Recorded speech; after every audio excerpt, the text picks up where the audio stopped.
오랫동안 기다리던 시간에 원하는 바를 이뤄냈을 때, 자, 그러니까 1년 시즌 일정표가 발표되었을 때, 날씨 좋은 5월, 그리고 토요일 펼쳐지는 경기, 어쩌면 가장 여행과 축구 경기를 같이 즐길 수 있는 최고의 타이밍이었다고 생각하셨을 텐데요. 이날을 위해서 시즌 전부터 여행 계획을 짜셨을 수도 있고, 경기 티켓팅에 사활을 걸어야겠다 하신 분들도 많으셨을 겁니다. 그런 경기에서 결과까지 가져온다면 얼마나 행복할까요? 모든 게 계획한 대로 된다면 얼마나 기쁠까요? 아마 부산 원정을 직접 다녀오신 분들께서 이런 기분이지 않으셨을까 생각을 해봤습니다. 환상적인 5월의 주말밤, 맛있는 음식과 좋은 여행 장소로 가득한 부산에서 우리가 사랑하는 수원의 승리까지 가져오신 기분은 세상을 다 가진 기분이셨을 겁니다. 머나먼 원정 다녀오신 동료 여러분들 너무나 고생 많으셨고 축하드립니다. 그 승리가 우리가 또 한 주간 살아가게 하는 원동력이 되는 것 같습니다. 저희 골다방 크루도 직접 직관은 하지 못했지만 함께 애타는 마음으로 경기를 지켜보며 팀을 응원했습니다. 마찬가지로 너무 기쁜 마음은 어쩔 수 없는 것 같네요. 듣고 계시는 구독자, 청취자 여러분들을 동료라고 부를 수 있는 그런 유일무이한 팟캐스트 부산전 승리 소식과 함께 인사드립니다. 안녕하십니까? 골다방 크루입니다. 여러분들은 지금 골다방 크루와 함께하고 계십니다. 오늘도 여전히 현생 열심히 고군분투하시고 밤늦게 모여주신 분들과 인사 나눠보겠습니다. 각자 인사 부탁드립니다. 안녕하십니까. 이 시대의 참 독설가 건너스입니다. 반갑습니다. 네, 반갑습니다. 네, 안녕하세요. 부산을 정말 좋아하는 청주 사는 개랑 강윤입니다. 네, 부산을 얼마나 좋아하시는 또 제가 잘 알죠. 네, 부산을 사랑하는 청사계 강윤님까지 나와주셨습니다. 오늘은 브라이언님께서 해외 출장이 또 일정이 있으셔가지고 부득이하게 불참하게 되었는데요. 본인도 계속해서 일정이 어려운 부분 때문에 굉장히 미안해하고 있더라고요. 정말로 이 팟캐스트에 진심으로 임하고 있다는 걸 제가 또 알고 있기 때문에 브라이언님이 얼마나 스스로 미안해하고 있는지 잘 느끼고 있습니다. 사실 각자 삶에 있어서 또 최선을 다해야 하는 부분이 있다 보니까 저희 녹음하는 게 쉬운 건 아닙니다. 듣고 계시는 여러분들께서 브라이언님 또 응원해 주시면 좋을 것 같습니다. 대신에 오늘은 또 두 패널분들과 이 시간 꽉꽉 한번 꽉꽉 채워보겠습니다. 어금니 꽉 깨물고 준비되셨죠? 됐습니다. 글로벌 인재네요. 또 일본 갔다고 들었는데 네네. 브라이언님 아주 바쁘게 사는 것 같아서 늙은 입장에서는 젊은이가 바쁜 게 보기 좋습니다. 브라이언님 이거 듣고 있다면 올 때 컵라면 하나 사오기를.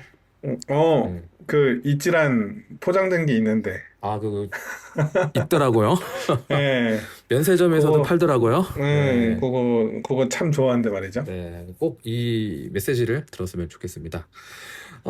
저희가 요즘에 댓글을 자주 읽어드리려고 하는데요. 지난 저희 팟캐스트에서 몇 가지 골라와 봤습니다. 그냥 넘기기에는 너무나 귀중한 또 글을 남겨주셔가지고 몇 가지 남겨주신 댓글 읽고 본격적인 축구 이야기 해보도록 하겠습니다. 커너스님부터 먼저 준비된 댓글 한번 읽어주시죠. 네, 아이디가 레이어 쿠드 C라는 님이 남겨주신 댓글인데요. 우리 부부는 목요일이면 퇴근하면서 항상 먼저 듣는 사람이 그거 들었어? 꼴다방 올라왔던데 어쩜 그렇게 분석을 잘하냐며 식사 시간에 주된 대화 내용이 됩니다요. 항상 감사합니다. 이렇게 달아주셨는데요. 야, 저는 이제 개인적으로 저녁 식사 시간을 되게 소중하게 생각을 하는데요. 네. 왜냐면은 이제 각자의 일정을 마치고 집으로 돌아와서 뭐 오늘 하루는 어땠는지, 뭐 힘들지는 않았는지 이런저런 얘기를 하면서 하루를 마무리하기 때문에 저에게는 그냥 식사하는 그 이상의 의미가 있다고 저는 생각을 해요. 그런데 그러신 분들이 있어요. 예. 그런데 그 소중한 시간에 저희 이야기를 하신다니까 너무나 감사하다는 말씀을 드리고요. 앞으로 더 잘할 수 있도록 노력하겠습니다. 지금 또 이 이야기를 식사를 드시면서 하시고 계시겠죠? 깜짝 놀라실 수 있습니다. 네, 그 생각하면 또 좀 뿌듯하고 원만한 부부관계에 저희가 도움이 되고 있는 것 같아서 매우 좋습니다. 대화를 잃은 커플들도 많다고 하는데 뭐 여기까지만 하겠고요. 어쨌든 식사하면서 더 많은 이야기 나눠주실 수 있도록 또 저희가 힘닿는 한 풍성하게 이야기 계속 준비해 보도록 하겠습니다. 네, 이 글 남겨주신 이 설명에서 그 장면이 이제 그려지더라고요. 네, 그래서 참 너무 감사한 것 같아요. 또 소중한 이렇게 사연 또 글 남겨주셔서 너무나 감사합니다. 또 다음 댓글 강윤님께서 한번 읽어주시죠. 네, 진수일님께서 남겨주신 사연인데요. 보통 팟캐스트가 뜨면 야근 시작 후 끝나면 퇴근하는 삶을 사는데 다 듣고 이제 퇴근하네요. 하기 싫은 야근 덕분에 즐겁게 했습니다. 라고 달아주셨습니다. 야근이란 얘기가 조금 슬프긴 하지만 그래도 저희가 야근을 하는데 좀 도움이 된 것 같아서 기분이 좋고요. 이야기를 들어보자면 팟캐스트를 듣는 상황이 상당히 다양하더라고요. 저는 이 팟캐에 출연하기 전에는 헬스장에서 런닝하면서 주로 들었습니다. 맞아, 그러셨었죠. 예. 네, 그래서 이제 뭐 런닝 보통 30분 하고 몸 뜨겁게 한 다음에 이제 운동하고 그랬어서 이틀 이렇게 끊어 듣고 그랬었어요.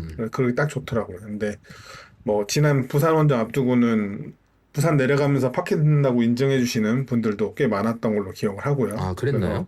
그래서 네, 이동하시면서 좀 네. 들으시는 것 같은데 진수님께서는 야근하시면서 듣는다고 해서 그것도 좀 색다르다라는 생각도 들었고 야근 어쨌든 하면 수당 나오실 테니까 돈 버는 일에 같이 할 수 있어서 너무나 기쁘고 좋습니다. 저는 이게 최고의 극찬이 아닌가라는 생각이 들었어요. 저도 감동했어요, 진짜. 예, 아우, 야근 얼마나 하기 싫습니까? 근데 또 저희 팟캐스트 덕분에 야근 시간이 즐거우셨다니까 너무 극찬이 아닌가 싶고, 혹시나 또 야근하실 기회가 되신다면 저희 팟캐스트 업로드 날짜에 맞춰서 야근하신다면 그 야근에 대한 짜증이 조금은 줄어들지 않을까 이런 생각을 해봤습니다. 최고의 선택이지 않을까 싶고. 아, 그럼요. 네. 이게 노동요잖아요, 어떻게 보면. 저희 팟캐스트가. 이거 굉장히 중요하거든요. 선택하는 데 있어서. 중요하죠. 네, 그래서 저희 팟캐스트가 노동요로 이렇게 채택이 됐다는 것도 굉장히 감사드리는 일이고, 이게, 하루가 그러니까 일을 힘들게 하고 나서, 게다가 야근까지 하고 나서, 이렇게 집에 돌아오는 길이 굉장히 표현이 좀 모르겠습니다만, 약간 너덜너덜한 기분이 들거든요, 저는. 퇴근할 때. 그럴 때 저희 팟캐스트가 또 이렇게 위안이 될 수 있다고 생각하니까 더욱더, 뭔가의 사명감이 더 드는 것 같습니다. 그래서 소중한 또 글 남겨주신 진수일님께도 감사드리고요. 더 힘내셨으면 좋겠습니다. 다음 댓글이죠. 이것도 제가 한번 읽어드리도록 하겠습니다. 이게 발음이 시원치 않을 수 있거든요. 양해 부탁드리고요. 어렵네 이게. 자, 영재 YJ 자, 두 가지 버전이 있습니다. 테워도어 송 아니면 시어도어 송. 시어도어라 그러나? 네, 어쨌든 제가 읽어드릴게요. 안녕하세요. 저는 캐나다에 사는 수원 팬입니다. 요즘은 경기 시간이 새벽이어서 잘 못 볼 때가 더 많지만 골다방에서 경기 분석하고 직관 또는 직관하신 소감을 잘 말씀해 주셔서 덕분에 당장 직관 가고 싶은 마음을 대리만족하고 있습니다. 이렇게 또 캐나다 사는 개랑이 되겠죠, 그러면. 캐사계가 되는 거죠? 그렇죠. 캐사계가 되는 거네요. 캐사계가 되는데. 이게 해외에서 수원 축구 보는 게 쉽지는 않더라고요. 저도 예전에 이제 코로나 시국 때 중국에 장기적으로 그 격리 기간이 있었잖아요. 들어가면. 그거를 한 적이 있는데 그때 하필 수원 경기가 두 경기를 치렀어요. 근데 그 경기를 막 보고 싶어서 막 했었는데 쉽지가 않더라고요. 또 해외에서 보는 게. 그랬던 기억이 나는데요. 또 이영말리 또 캐나다에서 또 수원 팬이신데 이렇게 또 시차가 다르기 때문에 수원 경기 보려면 왜 한국에서는 유럽 축구 보기 위해서 새벽에 일어나서 그렇죠. 보지 않습니까? 네. 반대가 된 거예요. 얼마나 그 팀을 사랑하고 충성을 다하고 애정을 갖고 있어야만 할 수 있는 그쪽에서 또 해축이 되겠네요. 또 캐나다에서는 K리그가. 그렇죠. 그래서 거기 전 MLS가 있으니까. 얼마나 팀을 사랑하시는지 잘 느껴져서 제가 이제 축구를 직접 가지 못하시니까 더욱더 생생한 그런 느낌을 잘 전달할 수 있도록 하겠습니다. 뭐 기회 되신다면 팟캐스트뿐만 아니라 영상도 또 생생하거든요. 생생하죠. 네, 더욱 생생할 수 있도록 영상도 분발할 수 있도록 하겠습니다.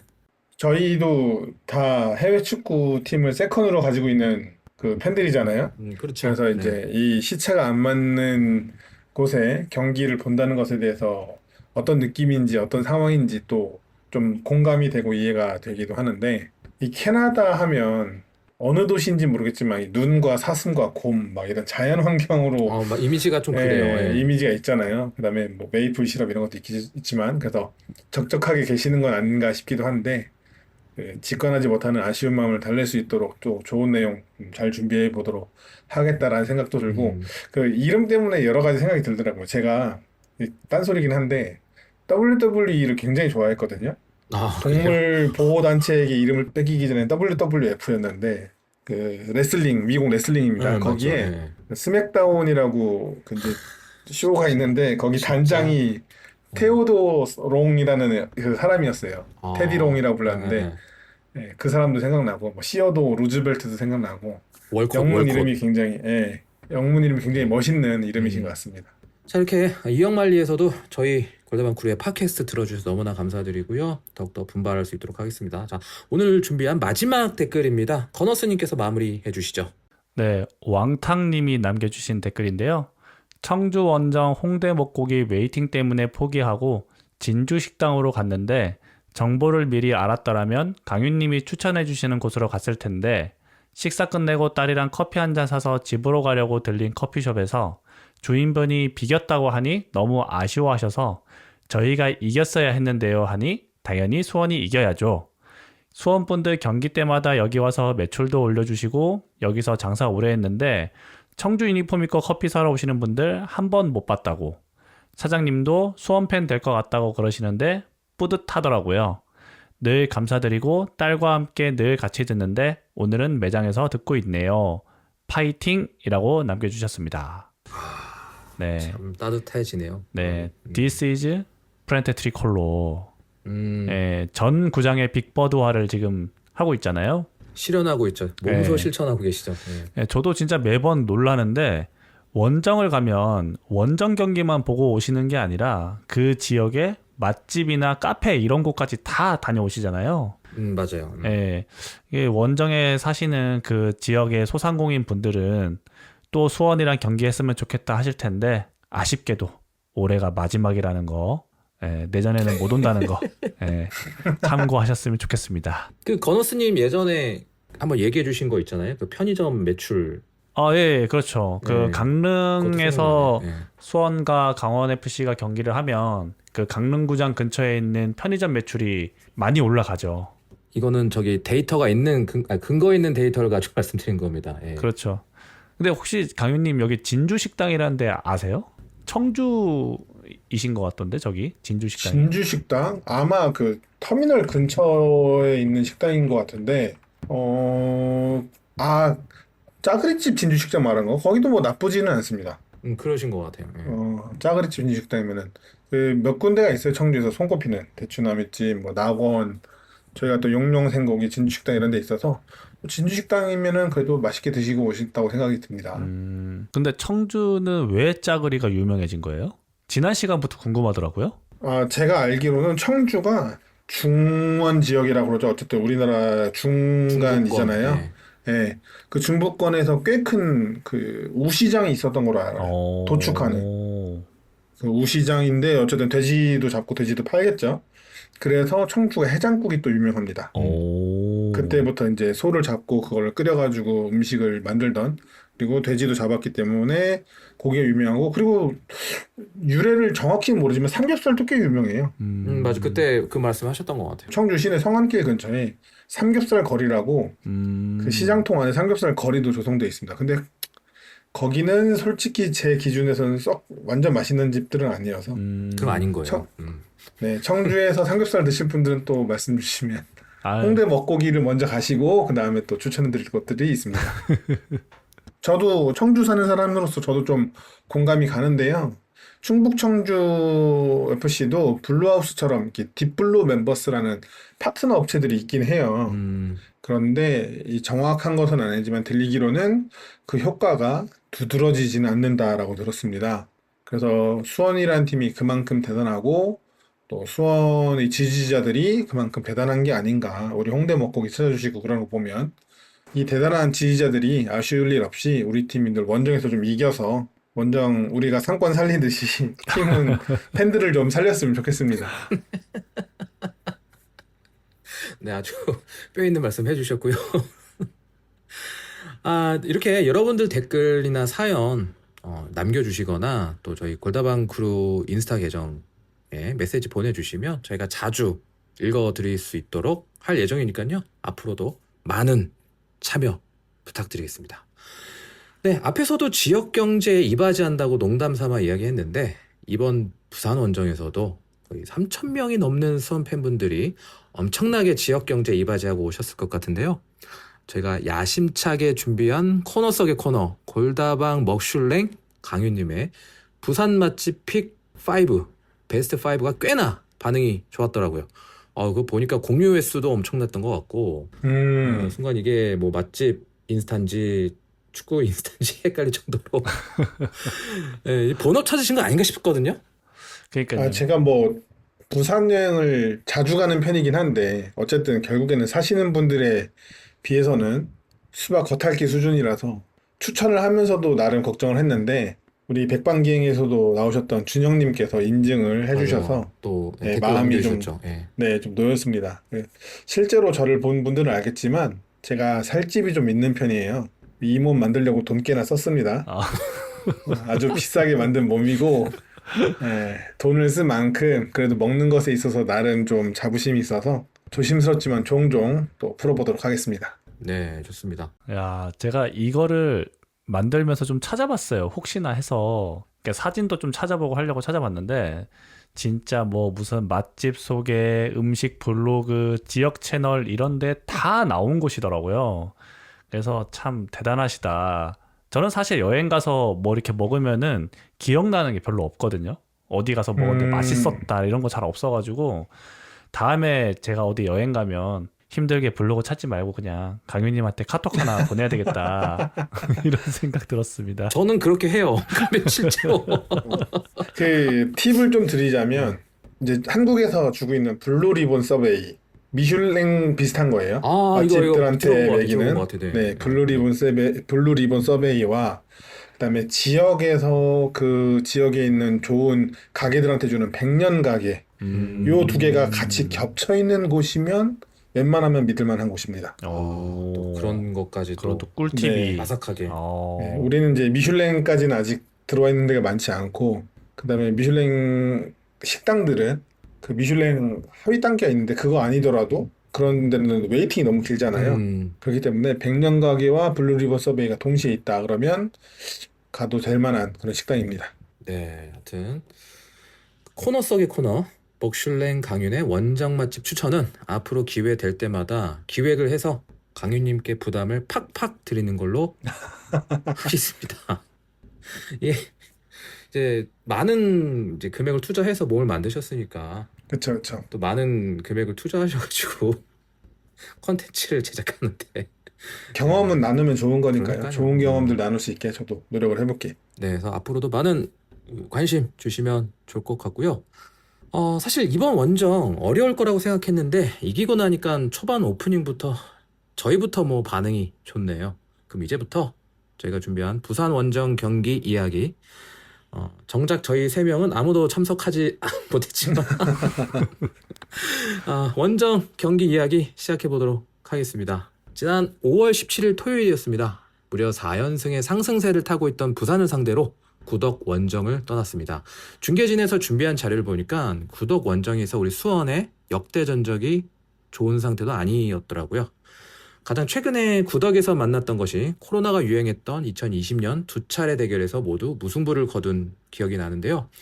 이래저래 수원이 어려운 경기를 펼칠 것으로 예상했으나 결론적으로는 4대1의 대승이라는 결과를 가져오는데 성공합니다.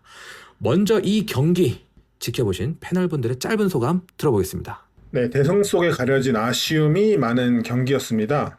제가 수원 팬이지만 솔직하게 말하자면 수원이라는 팀이 그렇게 운이 많은 팀이 아닌데요. 1년에 몇 번 볼 수 없는 운이 매우 잘 따라준 경기이지 않았나라는 생각도 좀 들었습니다. 조금 불안하긴 해요. 시즌에 네. 써야 될 운을 다 쓴 거 아닌가 싶기도 하고. 뭐 우리가 이제 운 없고 심판 판정 안 받아주는 건 상수기 때문에 가끔 이런 경기라도 있어야지 숨통이 트이지 않나 싶어요. 앞으로는 실력으로 운을 다 이겨설 수 있는 잔여 시즌이 되길 바라고요. 커너스님 소감 들려주시죠. 네, 1년 동안 팀에 머물렀던 손석영의 친정사랑이 잘 나타난 경기였고요. 스코어는 4대1로 대승을 했지만 한 명이 없는 팀을 상대로 경기 내용은 상당히 아쉬웠다라는 생각이 들었습니다. 네, 전반적으로 두 분 소감이 비슷한 궤를 하고 있는 것 같은데 우선 저희가 예상한 선발 라인업과도 차이가 좀 있었죠? 네, 이날 선발 라인업을 보면 골키퍼와 포백은 저희가 예상한 대로 나왔는데요. 투미들에는 이규성 선수 대신에 이민혁 선수가 최영준 선수와 함께 나왔고 전방 공격진은 박승수, 김지현, 세라핌 그리고 최전방에는 일류첸코 선수가 나왔는데요. 이날 이규성 선수가 교체 명단에도 없어서 혹시나 부상인가? 라는 생각을 했었는데 기사를 찾아보니 등남을 했더라고요. 예, 팀이 중요한 순간인 건 맞지만 선수에게 있어서 또 한 인간에 있어서 이 아버지가 되는 그 순간이 무엇보다 소중하기 때문에 팀에서 매우 잘 배려했다고 생각하고요. 네. 예, 부상자들을 제외하면 최선의 라인업이 아니었나 이런 생각을 해봤습니다. 네, 이규성 선수 관련해서는 변상환 감독이 참 인간적으로 훌륭한 결정을 해줬다. 지금 이규성이 우리 팀에서 차지하고 있는 비중이 상당한데 그것을 감수하고서라도 인간으로서의 어떤 그 경험과 시간을 보정해줬다는 게 저는 굉장히 만족스럽고 좋았고 또 변성환 감독에 대한 호감이 좀 더 상승하는 계기가 됐던 것 같고요.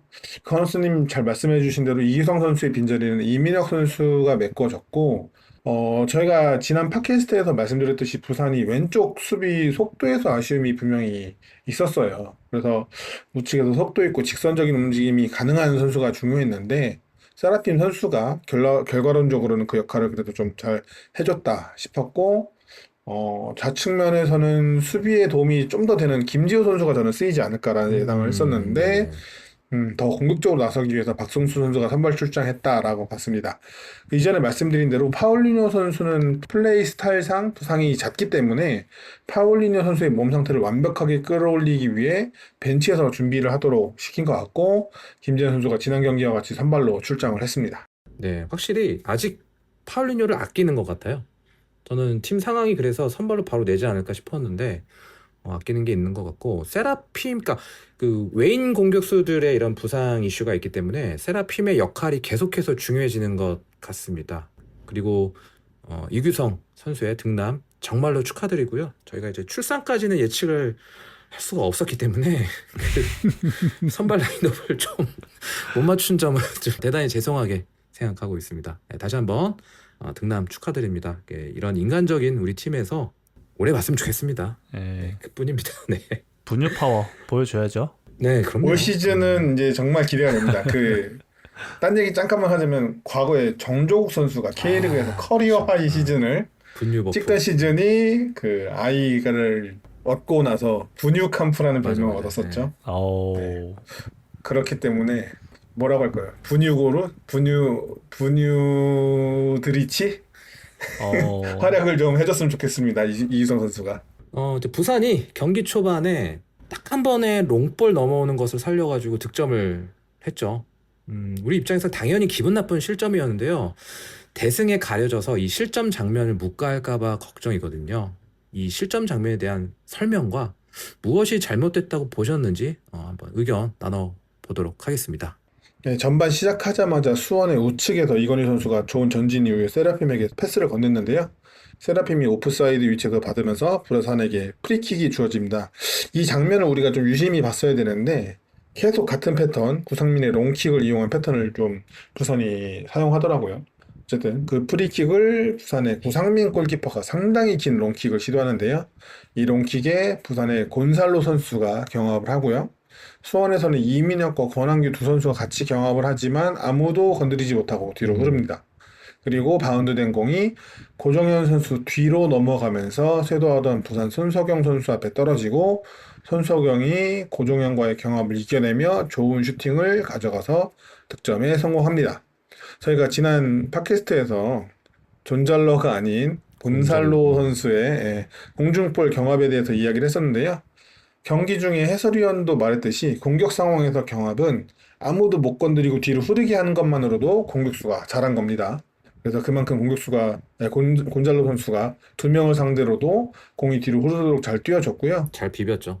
네, 하지만 이것을 우리는 충분히 막아낼 수 있는 상황이었다라고 저는 봐요. 뒤로 바운드된 공의 낙구 지점을 고정현 선수가 놓치면서 위기가 초래됐습니다. 결국 이제 경험의 문제였다고 보는데요.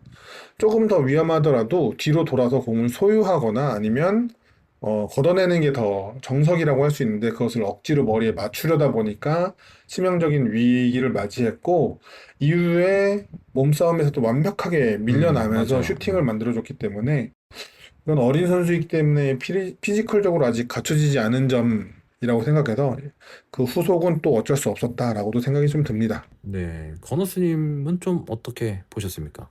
뭐 저도 비슷한 생각인데요. 그 변상환 감독이 스포츠니어스와의 인터뷰에서 이 곤잘로 선수에 대해서 얘기하는 대목이 있거든요. 그래서 이 곤잘로 선수를 막기 위해 세 가지 플랜을 준비했다. 첫 번째는 볼을 잡기 전에 차단한다. 두 번째는 곤잘로가 볼을 잡았을 때 어떻게 우리가 대응할 것인가. 세 번째는 곤잘로가 경합할 때 발의 빠른 패신이나 손석영의 침투를 우리가 어떻게 커버할 것인가. 인데요. 아, 바로 나왔네. 그렇죠. 실점 장면은 세 번째 커버링과 그렇죠. 관련된 네. 장면이었다고 저는 생각을 하고요.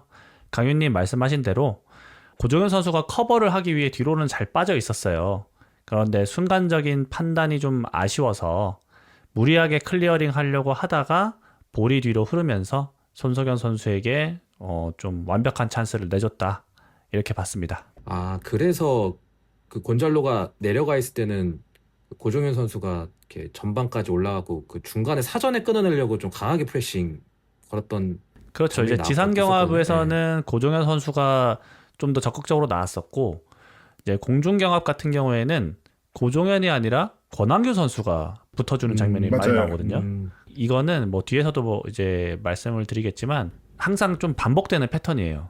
그러니까 고종현 그러니까요. 선수가 본인의 피지컬을 아직은 제대로 활용을 좀 못하고 있죠. 네, 좋습니다. 이게 4대1 대승에서 무슨 한 골 실점한 걸 가지고서 뭐 이렇게 얘기하는 거냐 이렇게 보실 수도 있겠지만 저희 지금 실점이 계속해서 나오고 있는 상황이어서 이 실점을 줄이지 않으면은 앞으로 리그에서도 계속 고전할 것 같거든요. 또한 1분 만에 실점한 거라서 만약에 퇴장이라는 변수가 없었으면 이 경기 더 우리가 예상했던 거와 다르게 흘러갈 수도 있었기 때문에 좀 더 우리가 냉철하게 바라봤으면 좋겠습니다. 자, 그런 의미에서 고종현 선수가 실점의 빌미가 됐다는 건 냉정하게 한번 인정을 좀 해야 될 것 같은데요. 계속해서 좋은 모습을 보여주고 있는 것도 사실이고 특정 선수에게 비판을 집중하는 것도 제가 좋아하지 않는 방식이긴 합니다. 이날 경기에서 유독 수비 포지셔닝에 힘들어 했었거든요. 그 위치 선정이 어설퍼서 헤딩 미스도 여러 번 내는 장면도 나왔고, 물론 뭐 도전적으로 튀어나가서 곤잘로 어렵게 만든 거는 잘했다고 보지만요. 그러니까 패널분들, 이날 고종현 선수의 활약상을 좀 어떻게 평가하시는지 이야기를 좀 해주셨으면 좋겠습니다. 네, 말씀하신 대로 이날 고종현 선수는 아쉬운 모습과 좋은 모습을 같이 보여줬는데요. 먼저 패스 부분에서는 64개의 패스를 성공시켰고 성공률은 무려 98%를 기록했습니다. 이런 장점이 또 있으니까. 네. 롱패스 8개 중에 1개 미스를 했고 전진 패스 36개 중에 1개 미스, 총 2개의 패스 미스만을 기록했는데요.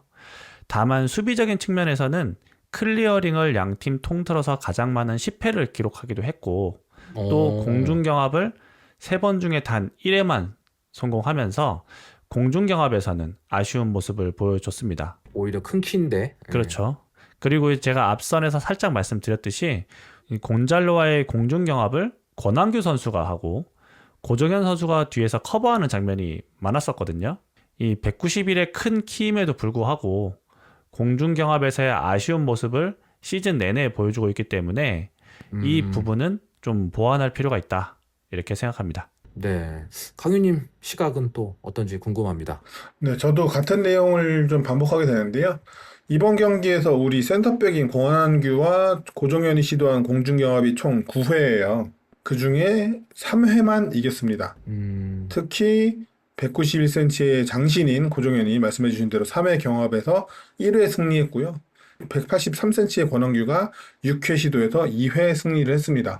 상대 장신 공격수 곤잘로에게 헤딩 경합을 도전한 건 대부분이 권한규였어요. 권한규, 예. 네.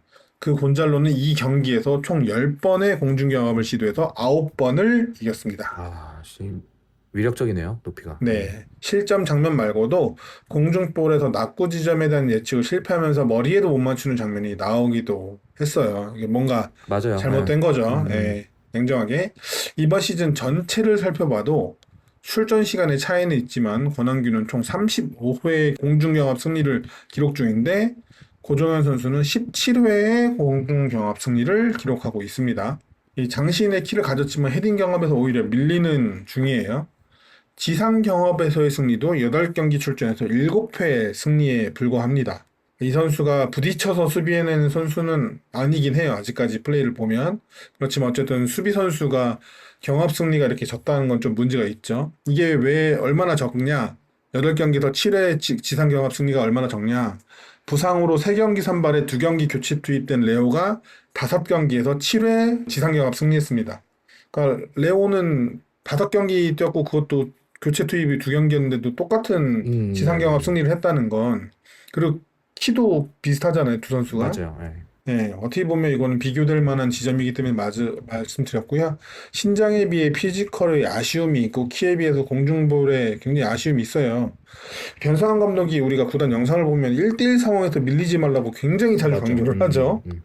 그런데 가장 중요한 중앙 수비 자리에서 경합에서 매번 못 이기고 있는 모습이 반복돼서, 그리고 그 모습이 이번 경기에도 고스란히 드러나서 좀 우려스럽긴 합니다.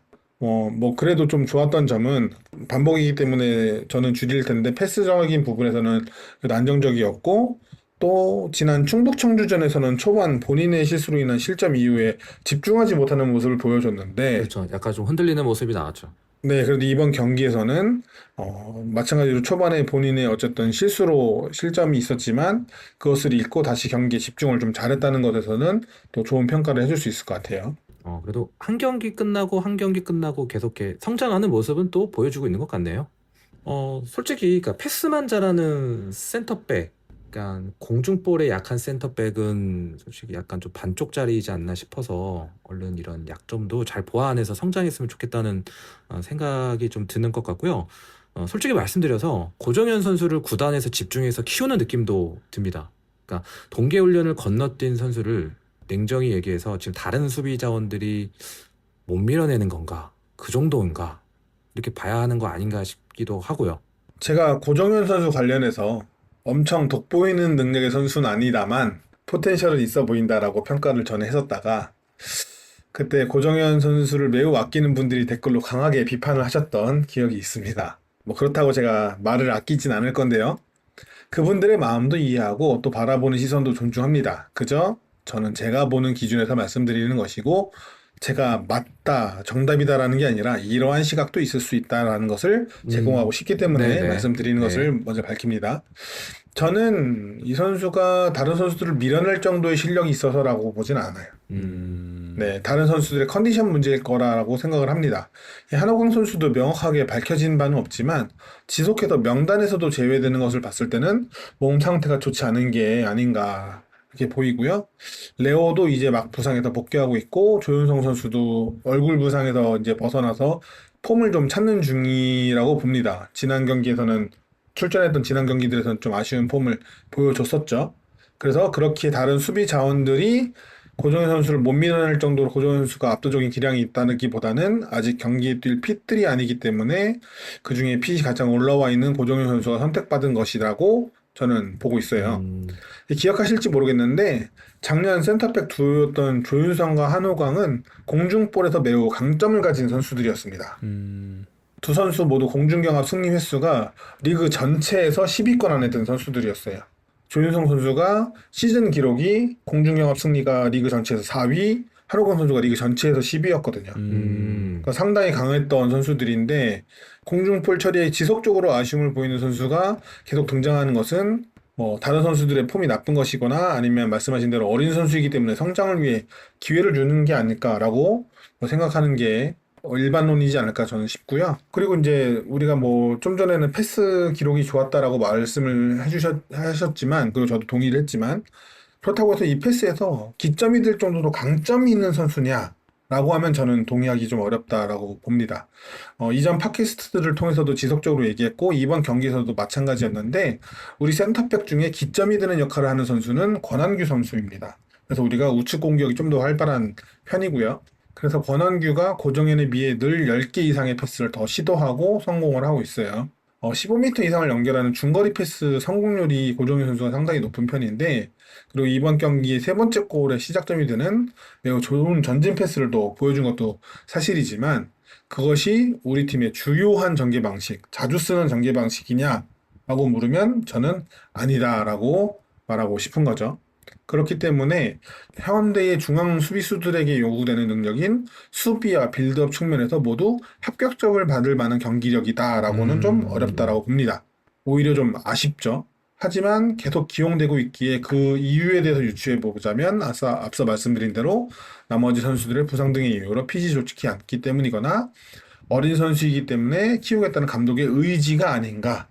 작년부터 고정현을 굉장히 변성환 감독이 아끼는 인터뷰를 여러 번 했기 때문에, 다만 이제 걱정되는 것은 반복되는 수비 실책, 특히 공중볼에서의 실책을 이미 다른 팀들도 인지를 했을 것이고, 지금 우리가 상대하는 팀들보다 더 전술에 대한 통제력이 있는 팀들은 더 효과적으로 고정현을 공략할 수 있다라고 저는 생각을 해요. 그래서 더 크게 무너져서 어떤 멘탈에 영향을 받기 전에 선수 개인의 기량 상승이나 전술적인 형태의 변화로 좀 예방해야 되지 않겠나라는 생각도 좀 합니다. 또 그렇게 바라보실 수도 네, 있을 어쨌든 것 어린 선수고 키울 거니까요.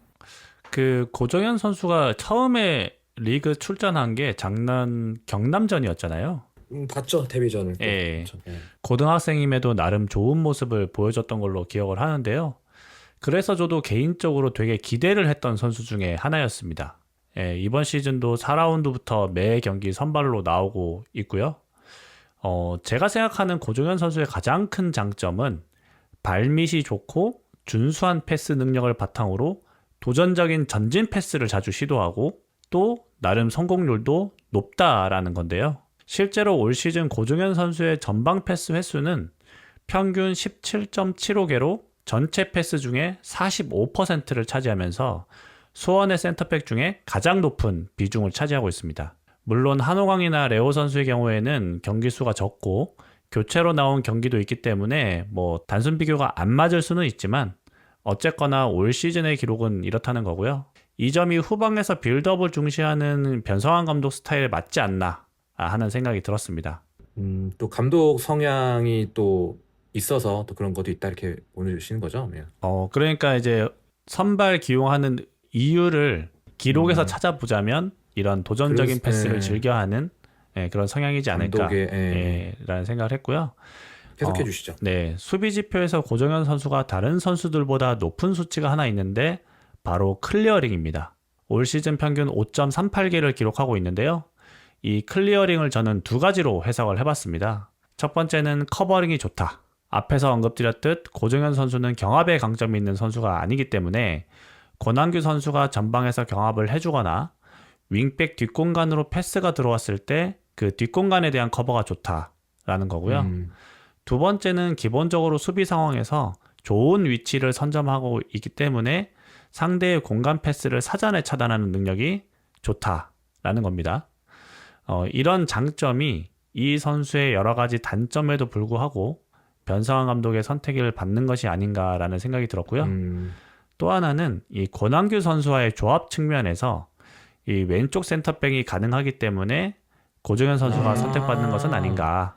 그럴 수도 있겠네요. 네, 라는 생각을 했습니다.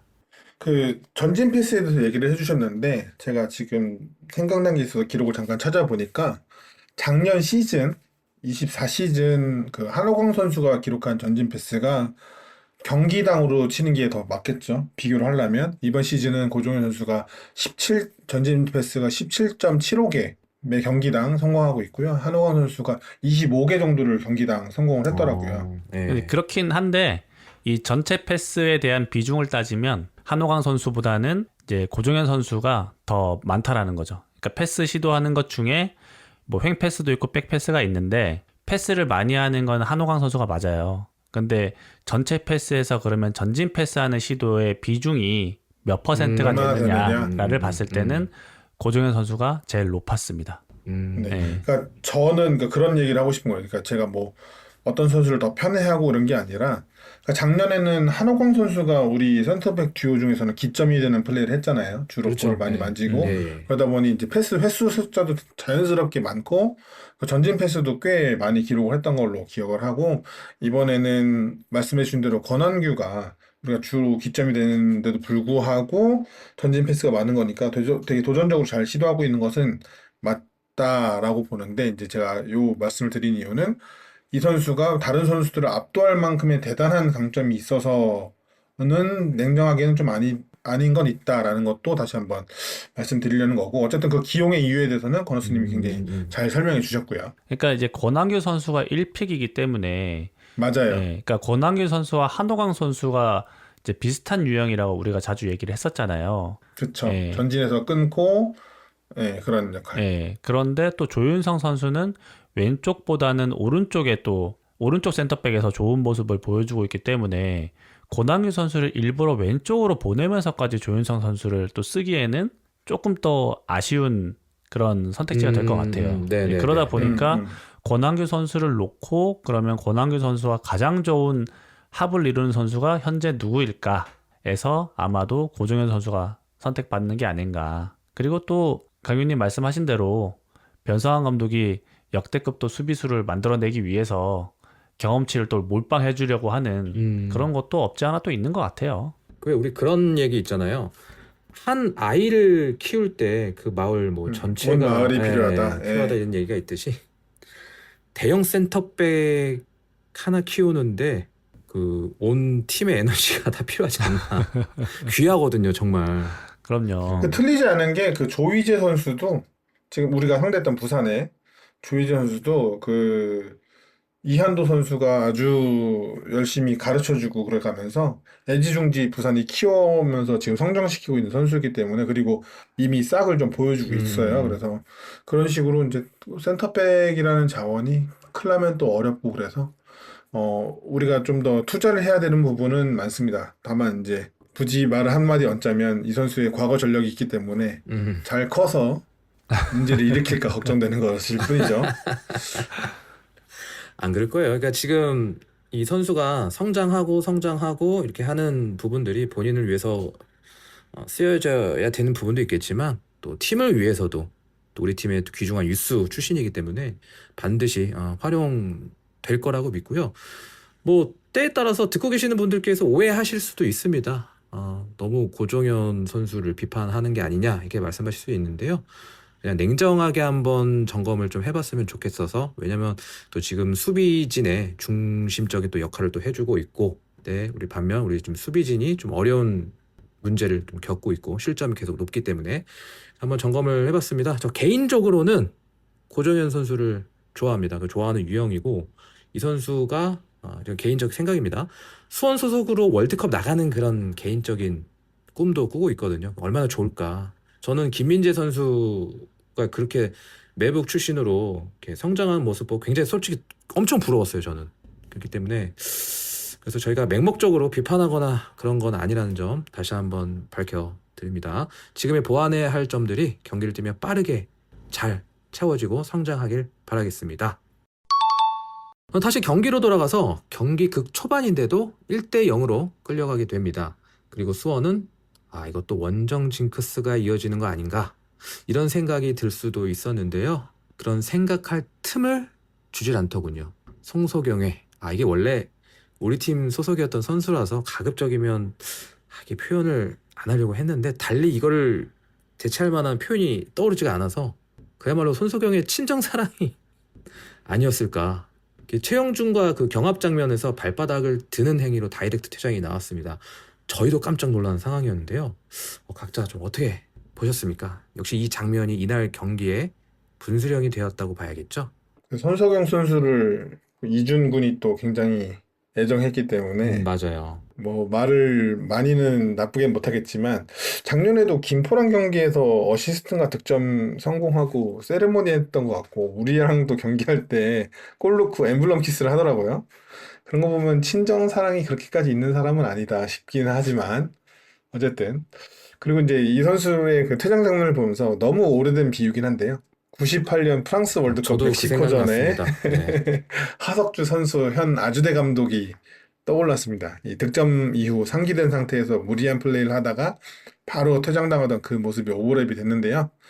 장면만 보면 다이렉트 레드카드가 나올 만한 매우 위험한 상황이 맞았고요.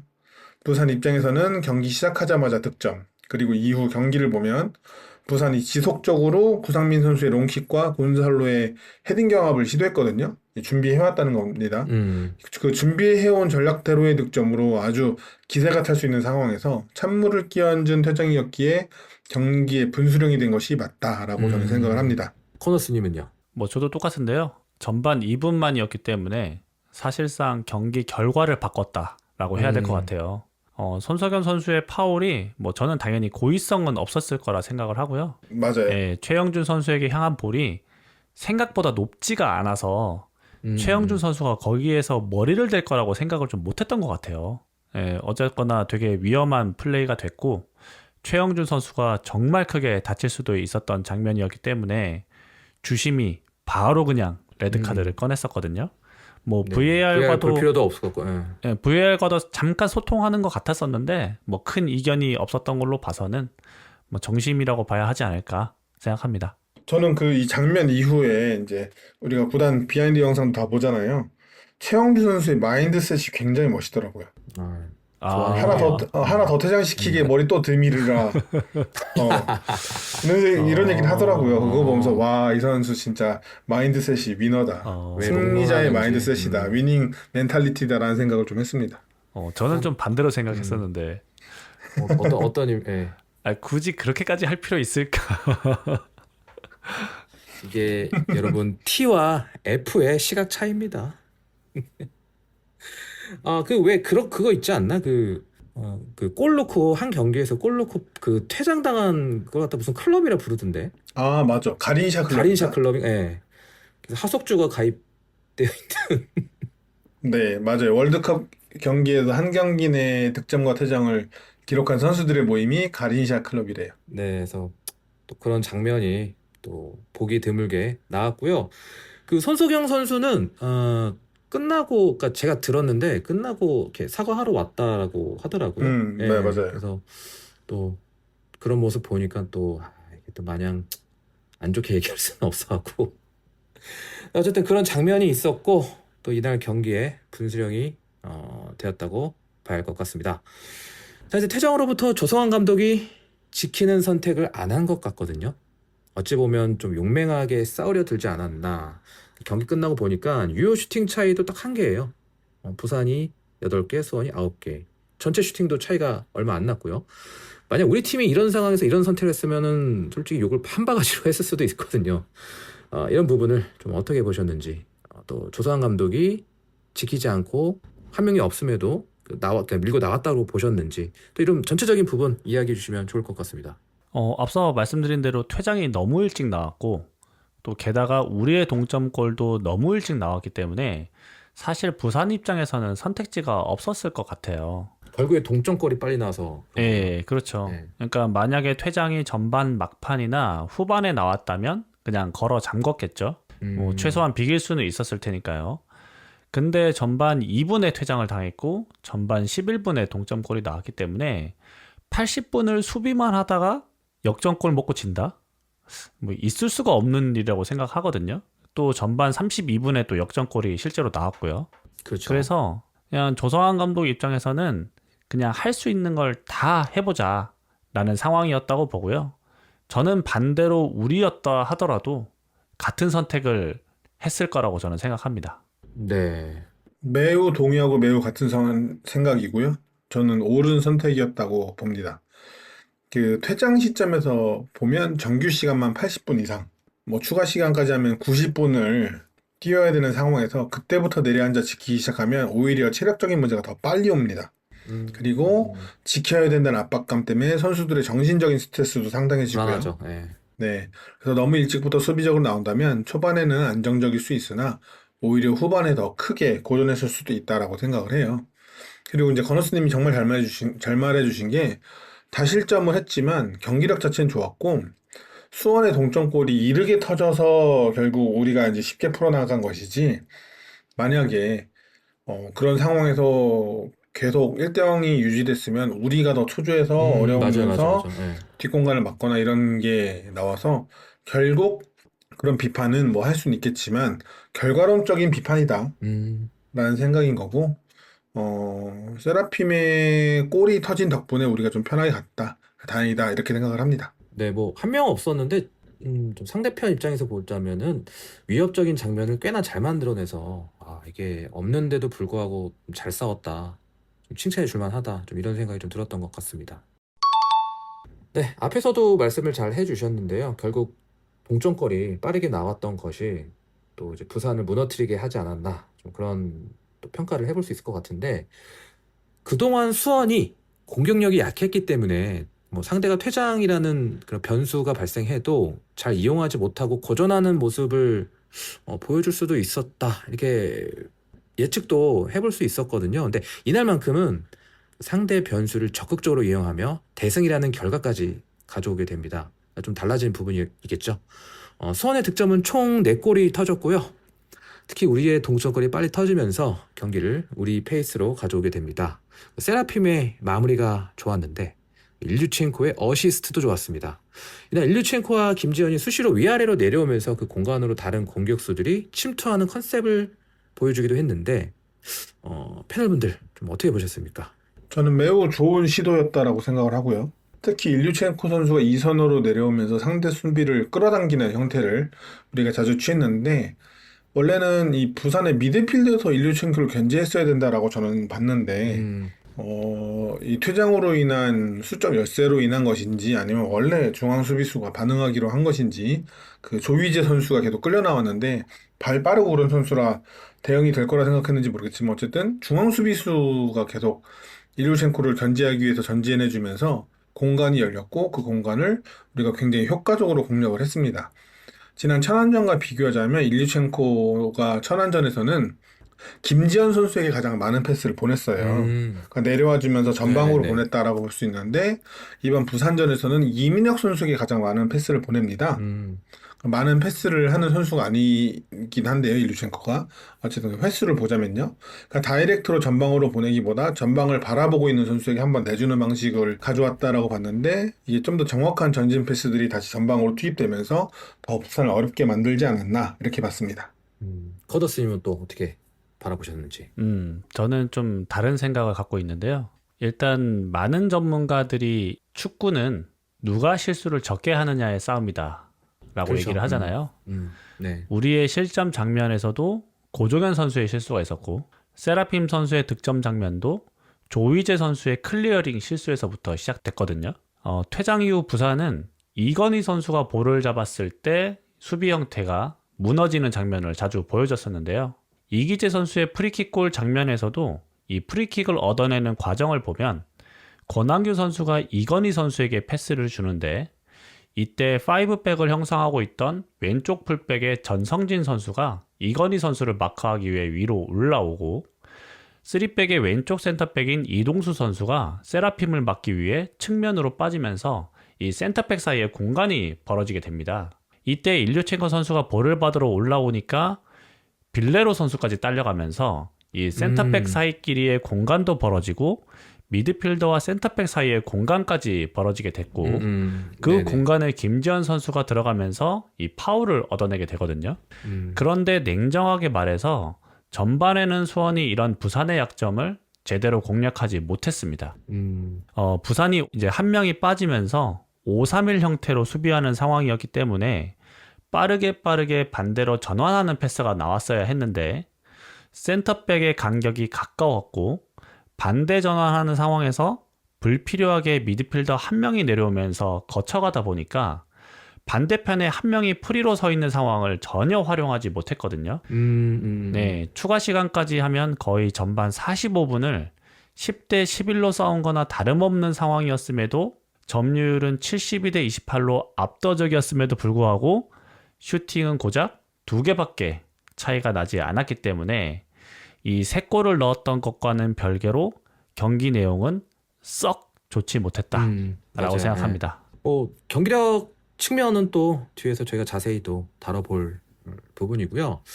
수원의 3번째 골인 김지현 선수의 득점은 칭찬을 안 할 수가 없을 것 같은데요. 계속해서 김지현 선수의 폼이 올라오는 게 보입니다. 골과 함께 김지현 선수에 대한 이야기도 해주시면 좋을 것 같습니다. 네, 실시간으로 봤을 때는 욕이 목까지 차올랐다가 골이 들어가면서 이게 뭐지? 약간 이랬거든요. 왜냐면 이민혁 선수의 패스가 좀 길었고 그렇죠. 김지현 선수의 차는 폼도 슛보다는 패스에 가깝다는 느낌이 들었기 때문에 이게 뭐 하는 거 골이야? 약간 이런 느낌이었어요. 그래서 패스를 했는데 잘못 맞은 건지 아니면 본인이 노리고 꺾어서 찬 건지 알 수는 없지만 매우 대단한 골이었다라는 생각이 들었고요. 김지현 선수가 한동안 골이 없다가 충북 청주전에서 골을 넣고 또 이번 경기에서 골을 넣었는데 슈팅에 대한 날카로움은 점점 좋아지고 있는 것 같아요.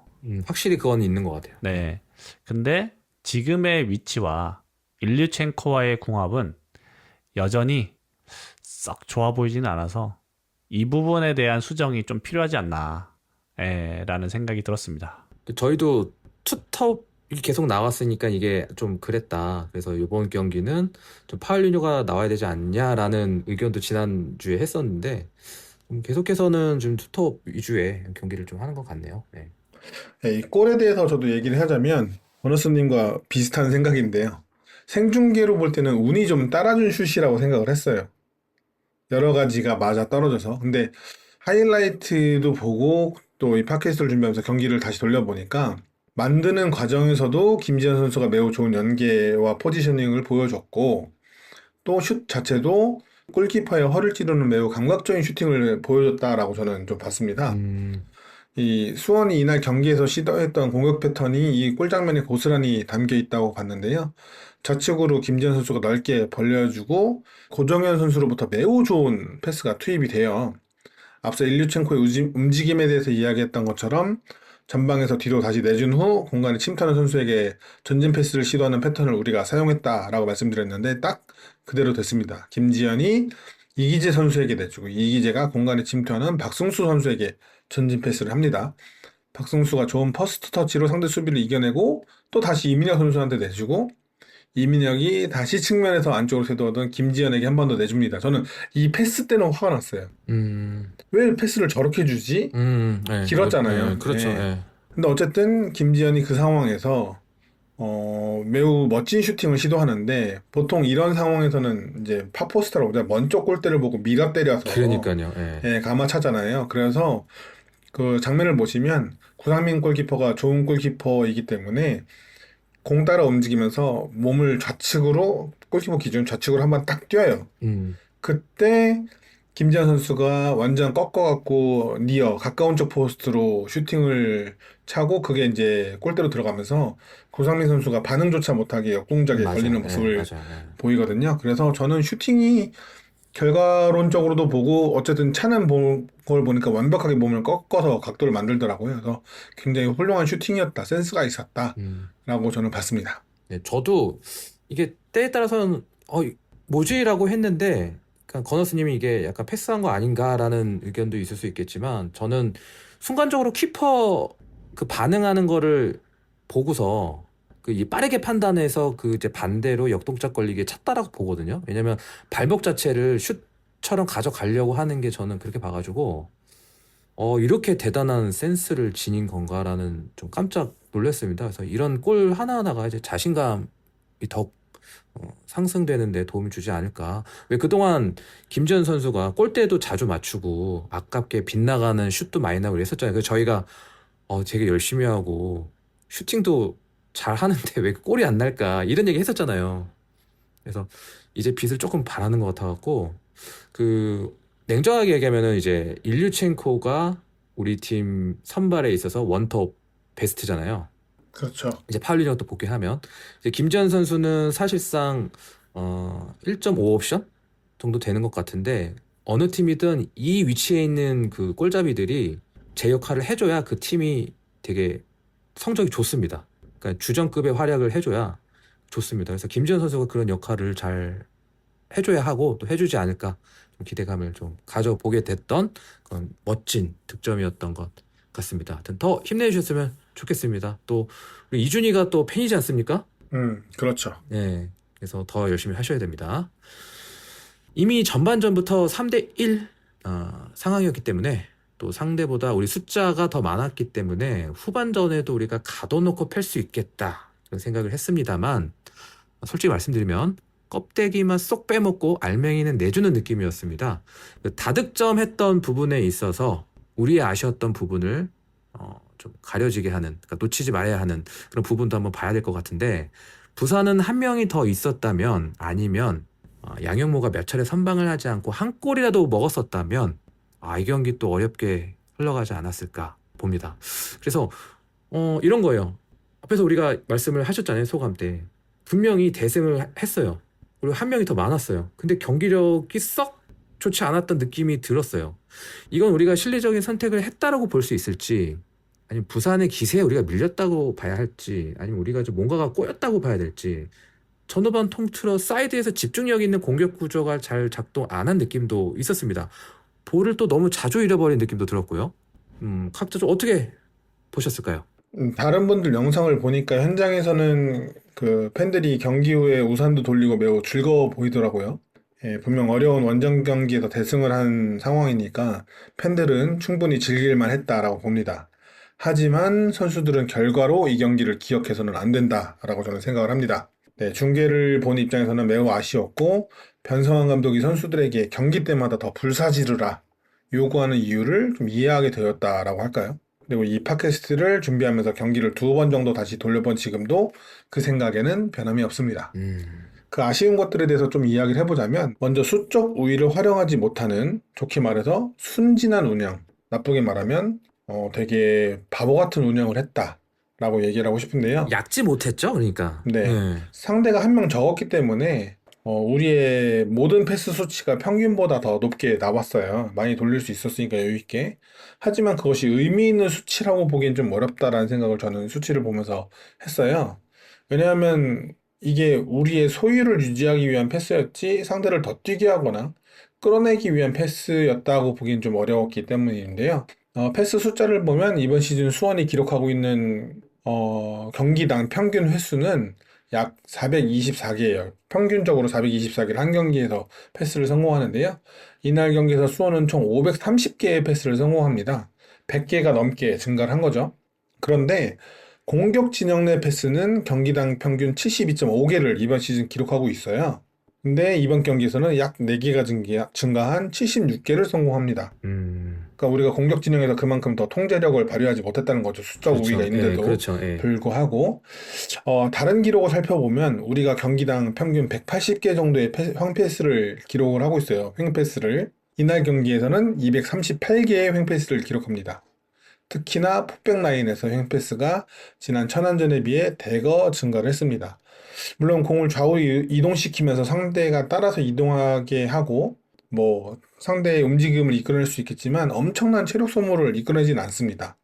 같은 횡패스라도 수비 라인에서 돌리는 것과 정진에서 상대 진영 쪽에서 돌리는 것은 큰 차이가 있기 때문인데요.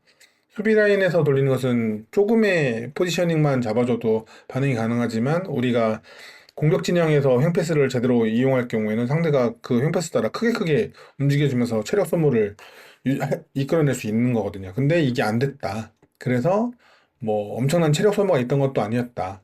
그래서 수적인 불리함에도 체력 소모가 있지 않으니까 부산이 역습 시에 매우 적극적으로 나올 수 있게 되었다라고 저는 좀 봤습니다. 그래서 우리의 경기 운영 방식에 대해서 좀 고민을 해야 될 것 같아요. 좀 어느 정도 승기를 잡았다 싶으면 굉장히 느슨해지는 형태를 볼 수 있어서 불만이 있고 또 그 느슨함의 한 가지를 더 말하자면 압박의 느슨함입니다. 특히 이런 장면이 후반에 좀 많이 나오는데요. 대표적으로 이제 경기를 다시 돌려보실 수 있으니까 후반 10분의 장면을 좀 이야기하고 싶어요. 이건희의 롱킥을 부산의 구상민 골키퍼가 나와서 처리하면서 우리가 압박하고 부산이 뒤에서 풀어가야 하는 상황이 만들어졌는데요. 부산 진영에 우리 선수 7명이 넘어가 있음에도 불구하고 조직적인 압박이 없이 개인 단위로만 압박하면서 부산이 매우 쉽게 공격을 전개합니다. 그리고 우리 진영으로 넘어온 상황에서 수비하러 다시 내려와서 수원 선수가 화면에 7명이 잡히고 부산 선수가 5명이 잡힌 상황이 되는데 크로스를 또 매우 쉽게 허용을 해요. 맞아요. 네. 예, 슛은 연결이 안 됐지만 크로스가 굉장히 날카로웠다는 걸 생각하면 중앙에서 곤잘로가 좀만 더 대비가 됐으면 위험한 상황이 초래됐을 수 있다라고 보여서 이런 식으로 우리가 전방 숫자를 놓는데도 불구하고 부산이 쉽게 풀어가는 장면이 후반에만 제 기억으로는 4-5차례 정도 나온다. 이렇게 봤습니다. 말씀해주신 대로 양영모 선수의 선방이 아니었으면 경기가 이상해졌을 가능성도 높았기에 우리가 전반전에 다득점하고도 후반전이 좀 아쉬운 상황이 계속 반복되고 있는데요. 이날은 특히나 상대 선수 한 명이 없는데도 또 반복이 됐어요. 이것이 습관이 될까 이제 걱정이 될 정도인데 젊고 진거 선수들이 인지하고 빠른 반성이 필요하지 않나. 그 변상환 감독이 굉장히 얘기하잖아요. 더 패줘서 우리를 보면 겁나게 만들어야 된다. 근데 전혀 겁나지 않고 할만하다라는 생각을 들면서 끝나게끔 만들어주지 않나 이런 생각이 들었습니다. 네, 코너스님 이어서 해주시죠. 네, 저는 여기에는 이제 두 가지 이유가 있을 것 같은데요. 첫 번째는 곤잘로 선수의 존재입니다. 이 곤잘로 선수는 지난 시간에도 말씀드렸습니다만 2m가 넘는 키임에도 장점이 헤딩이 아니다 라고 말씀을 드렸었는데요. 하지만 이제 앞서 강윤님께서 잘 말씀해 주셨듯이 이 선수의 공중 경합 시도와 성공률은 엄청납니다. 현재까지 공중 경합 성공이 총 84회, 경기당 7회로 리그 1위이고요. 이날 존재감이 경기에서도 있었어요. 네, 이날 경기에서도 공중 경합 승리 9회, 성공률 90%를 기록했죠. 제가 뭐 기록을 오래 찾아보진 않았지만 이 공중 경합 성공률이 90%인 건 처음 본 것 같아요. 제가 이제 모따 선수를 한번 찾아보니까 이 모따 선수가 현재 K리그 1에서 공중 경합 승리가 1위거든요. 1위. 근데 평균이 5회인가 6회인가 그렇습니다. 그러니까 리그 수준 차이가 있다 하더라도 이 곤잘로 선수가 공중 경합에서는 이 모따 선수보다 더 뛰어나다는 거예요. 그러니까 이 선수를 막기 위해서 우리 수비가 2명 혹은 3명이 달라붙다 보니까 이 부산이 공격할 상황에서는 우리의 수적 우위가 사라지는 거나 마찬가지인 거예요. 이 선수한테 2명이 붙어버리니까. 두 번째는 저는 이제 약간 실리적인 선택을 했다라고 보는데요.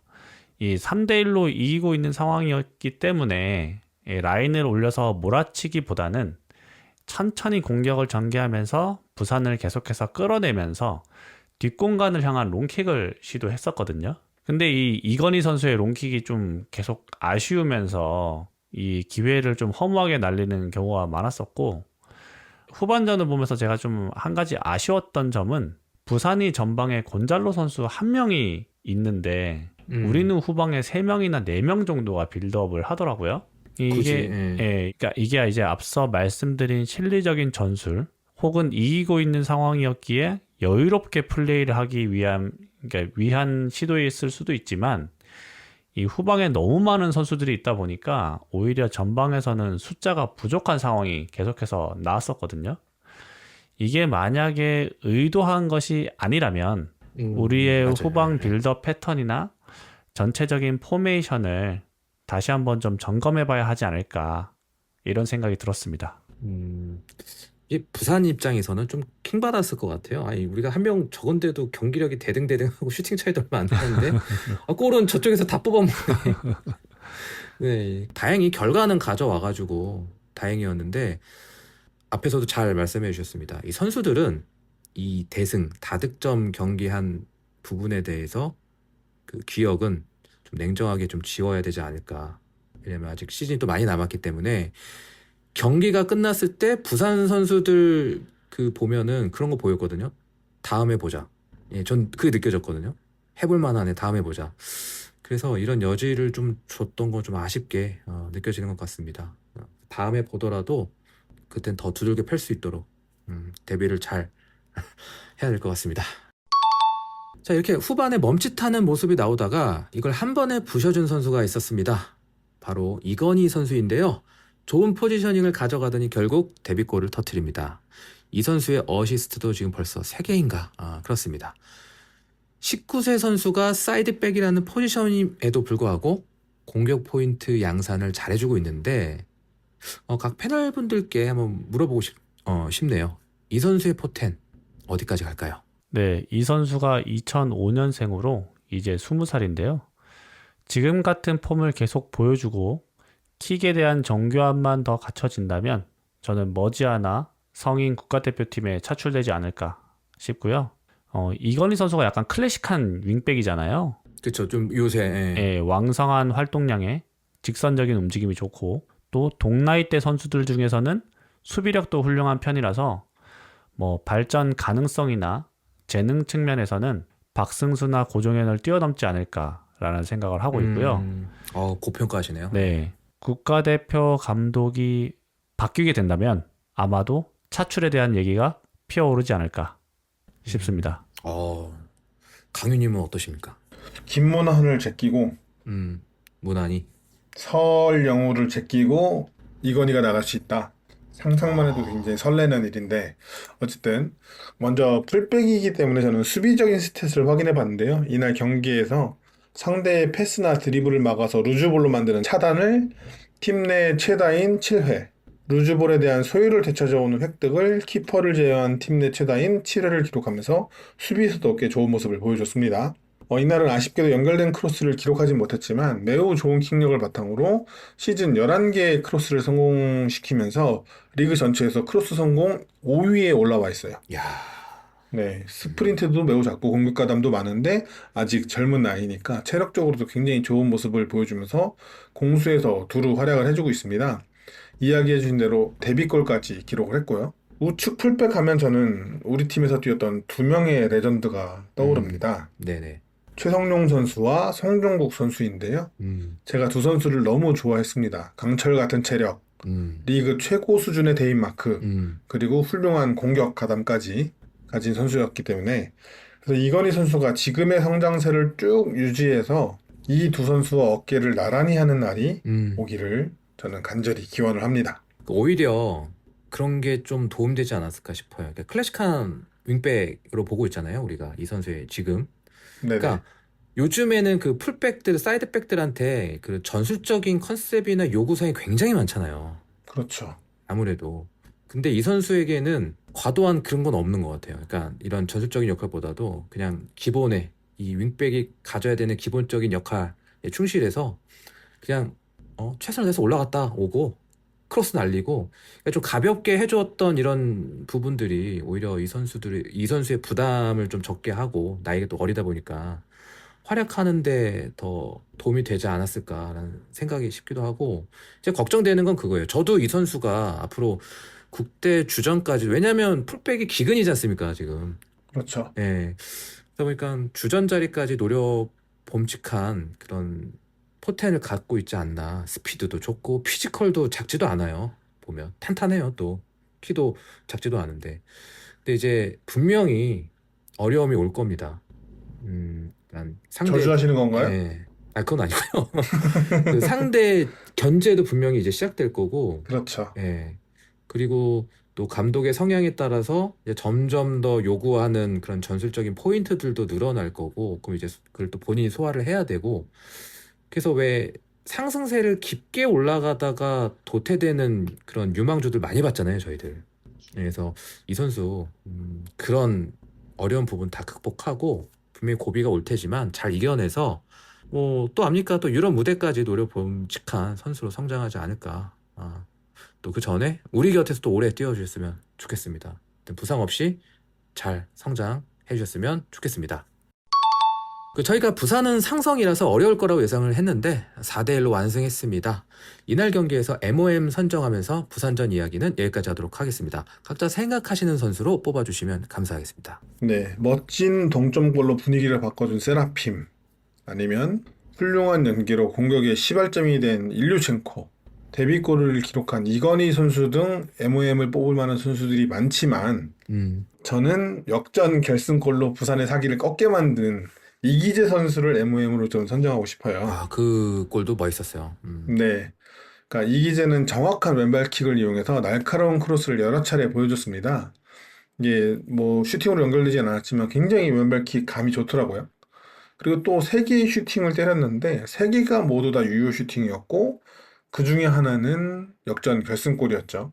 이기재 선수가 구단 영상에서 현재 부상 하나 없이 굉장히 좋은 컨디션이다라고 말을 해줬었는데 그 컨디션을 쭉 유지해서 커리어 하이 시즌이었던 22시즌처럼 도움왕에도 좀 오르면 좋겠다라는 생각을 합니다. 네, 하여튼 요즘에 폼이 절정입니다. 네, 네. 이기재 선수로 뽑아주셨고요. 건너스님의 MOM은 누구입니까? 네, 골도 기록하고 친정 사랑도 보여준 손석영 선수를 뽑으면 안 되겠죠? 이거는 이준희한테 혼난다. 네, 농담이고요.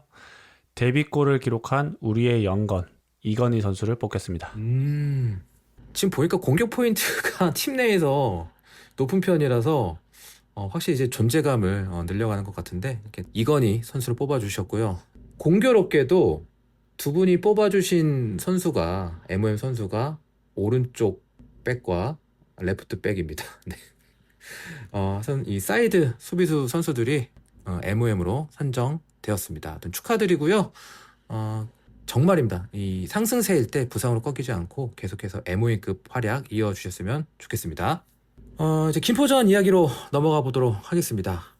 이제 김포가 작년 시즌 우리 수원을 꽤나 괴롭혔고 맞춤 전술을 잘 들고 나왔었는데요. 이번 시즌 김포는 어떤 상태입니까?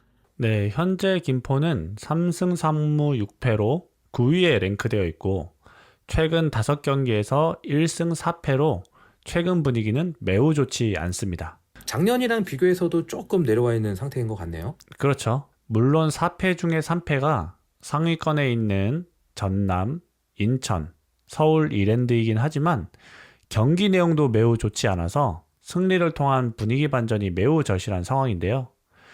그런데 지난 서울 이랜드전에서 김포 수비의 핵심인 체프먼 선수가 경고 누적으로 퇴장을 당하면서 맞아요. 우리와의 경기에서 결장이 예상되고 김포 공격의 핵심인 루이스 선수의 폼이 현재 좋지가 않아서 우리에겐 매우 호재이고 김포에겐 매우 악재가 겹친 그런 상황입니다.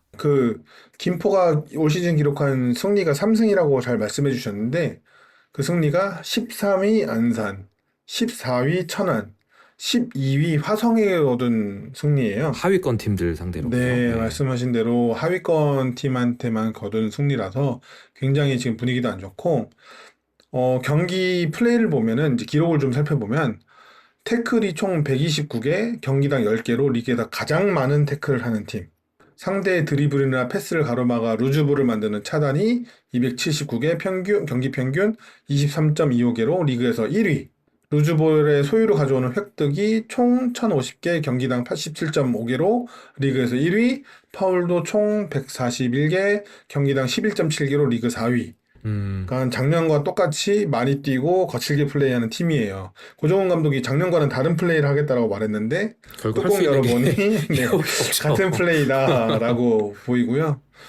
작년과 굉장히 흡사하기 때문에 우리도 작년처럼 그 측면을 좀 잘 활용한 공격을 할 필요가 있고 그걸 분명히 김포가 막아세울 테니까 이걸 잘 대비할 필요가 있다라는 생각을 합니다. 확실히 스타일은 비슷한 것 같은데 작년 대비해서요. 체프만 퇴장도 그렇고 루이스 폼도 그렇고 작년에 우리가 김포 상대로 고전했던 부분을 만회할 수 있는 가장 좋은 타이밍에 만난 거 아닌가 좀 그런 생각이 드는데요. 근데 저는 그 고정훈 감독님이 제일 걱정이에요. 그러니까 김포 고정훈 감독은 수원을 너무 잘 알아요.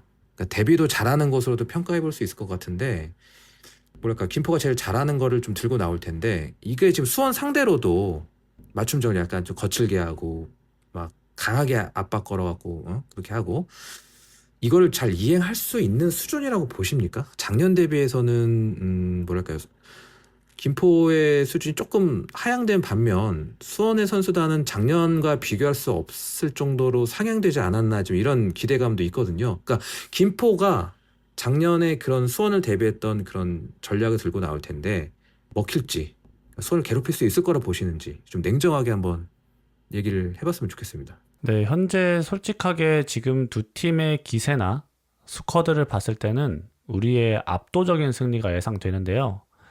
근데 이제 앞서 말씀드렸던 수비 핵심인 체프먼 선수도 이제 결장을 할 거고, 또 김포가 3-5-2 포메이션을 사용을 하는데 이 수비 시에는 5-3-2 형태를 구사하거든요.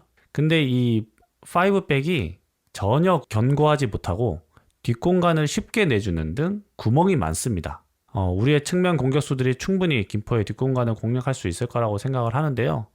한 가지 주의해야 할 점은 앞서 이제 강윤님께서 수치를 잘 말씀해 주셨듯이 수비에 관한 지표가 거의 모든 지표에서 1위입니다. 그럴 만큼 거칠고 이제 왕성한 활동량을 바탕으로 몸을 사리지 않는 플레이를 하기 때문에 여기에 이제 우리가 말려들 수 있거든요. 그래서 부상 이슈도 걱정이고요. 네.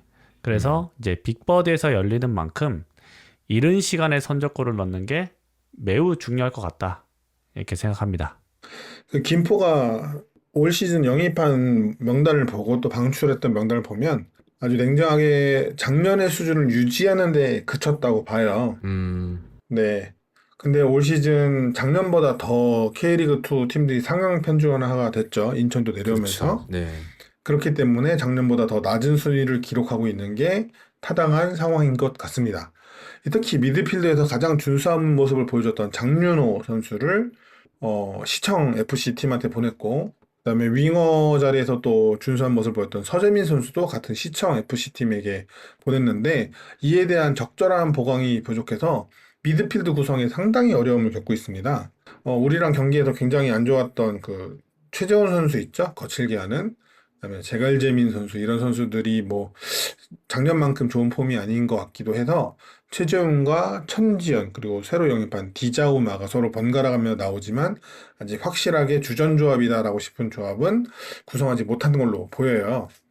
그렇지만 K리그2에서 최상위급 조합이라고 할 수 있는 루이스와 플라나 용병 공격수 듀오는 잘 여전히. 지켰고, 네, 연령별 대표에서 좋은 모습을 보였던 유스 김결이 프로로 합류한 것이 상당히 그래도 긍정적입니다. 그렇지만 지난 시즌 3득점에 그쳤던 브루노를 교체하지 못하고 안고 가고 있고, 그 외에 딱히 대단한 공격적인 영입이 없었기 때문에 뭐 이번 시즌 고전할 게 자명해 보였고, 그게 그대로 현실인 상황이에요.